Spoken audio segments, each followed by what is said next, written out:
कस्तुरबा गांधी बालिका विद्यालय धानोरा. मी इयत्ता 9वी वर्गात शिकत आहे. तर तुम्ही मला ओळखल्यात का?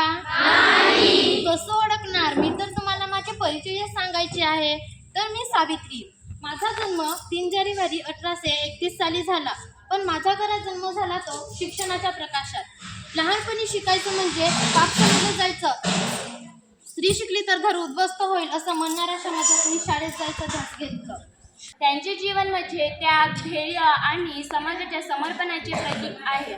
आज आपण सर्वांनी सावित्रीबाई फुले यांच्या विचारांचा आदर्श म्हणून शिक्षण व समानता आणि मानवतेचा हा मार्ग स्वीकारायला पाहिजे. दूर ज्ञानाचा दिवा पेटवला, अंधार केला दूर.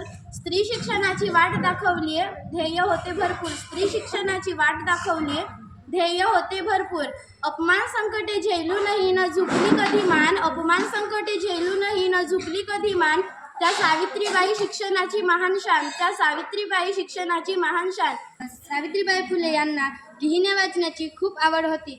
ज्योतिबांनी सावित्रीबाई फुले यांना लिहायला वाचायला शिकवले. त्यानंतर सावित्रीबाई फुले व ज्योतिराव फुले यांनी पुण्यामध्ये मुलींची पहिली शाळा काढली. पहिली माझी ओवी ग सावित्रीचा बुद्धीला, स्त्रियांचा शिक्षणाचा पाया तू घातला. शाळा मुलींना दाविली, फुले सावित्रीबाईंनी शाळा मुलींना दाविली. कन्या शाळेची पाहिली, पाठी पुण्यात लाविली. विद्येविना गेली मती सांगतो ज्योतिबा. विद्येविना गेली मती सांगतो ज्योतिबा. सांगतो ज्योतिबा लाव ज्ञानाचा हो दिवा. सांगतो ज्योतिबा लाव ज्ञानाचा हो दिवा. अक्षर ती मुकी होती मुके होते जन. अक्षर ती मुकी होती मुके होते जन. गुलामीचे सण होते गुलामीचे मन.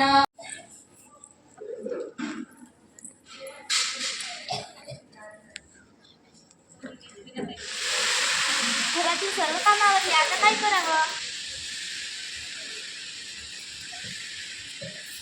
सावित्री, अगं ये सावित्री, काय करतेस? नेहमी कामातच असतेस. काय आहे तुझ्या हातात? पुस्तक काय वाटतं? तुला लिहायला वाचायला आवडतं वाटतं? हो, मला लिहिता वाचता यावर्षी माझी इच्छा आहे. हे बघ, हे सर्व मूळ अक्षर गिरवून काढ बघू.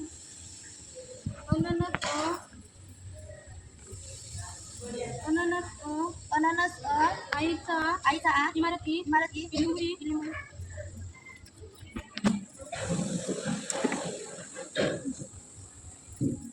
ही सर्व मूळ अक्षर मी गिरवून काढली होती. मला पाठही झाले. छान छान. आता तुला वाचनाचा सराव करायला हवा. हो, आता मी वाचनाचा सराव करेन. आज मला उत्कृष्टरित्या वाचता येते, लिहिता येते, माझे मत स्पष्टपणे मांडता येतात. मला अनेक पुस्तकं वाचता येतात. पण ज्या मुली स्त्रिया आहेत त्यांना पुस्तकाचा गंधसुद्धा नाही. त्यांना वाचनाबद्दल जिज्ञासा असते. त्यांनाही असं वाटतं की आपल्यालाही लिहिता वाचता यावं असं वाटतं.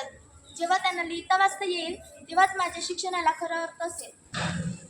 अरे, तुम्हाला काही माहिती आहे का? नाही, आम्हाला काही माहित नाही. सावित्रीबाई फुले आणि ज्योतिबा फुले यांनी मिळून मुलींची शाळा सुरू करायची ठरवली आहे. नाही असे आपण होऊ देणार नाही. आपण धर्माच्या विरुद्ध जाणार नाही.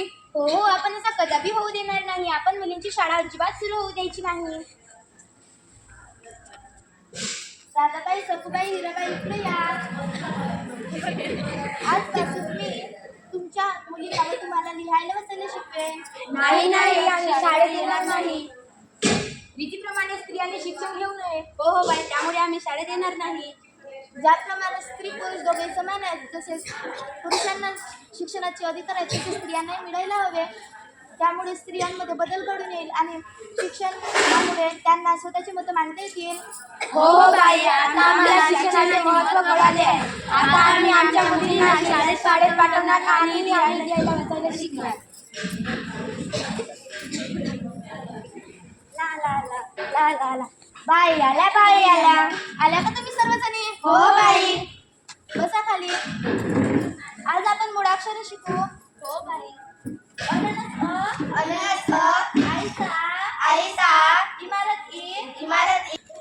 नमस्कार, माझे नाव इशिका. आज सावित्रीबाई यांच्या परिश्रमामुळे मला उच्च शिक्षण घेऊन डॉक्टर बनता आले, याचा मला अभिमान आहे. नमस्कार, मी रोहिणी. सावित्रीबाईंच्या परिश्रमामुळे मला शिक्षण घेता आले आणि उच्च शिक्षण घेऊन मी इंजिनियर झाले याचा मला अभिमान आहे. नमस्कार, मी आनंदी. मला सावित्रीबाईच्या परिश्रमामुळे शिक्षण घेता आले, उच्च शिक्षण घेऊन मला पायलट बनता आले याचा मला अभिमान आहे. नमस्कार, मी सानिया. सावित्रीबाईच्या परिश्रमामुळे मला शिक्षण घेता आले, उच्च शिक्षण घेऊन मला शिक्षिका बनता आले याचा मला अभिमान आहे.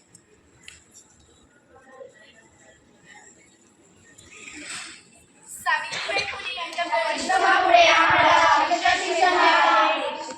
उच्च शिक्षण घेऊन आम्हाला स्वतःच्या पायावर उभं राहता आले याचा मला अभिमान आहे.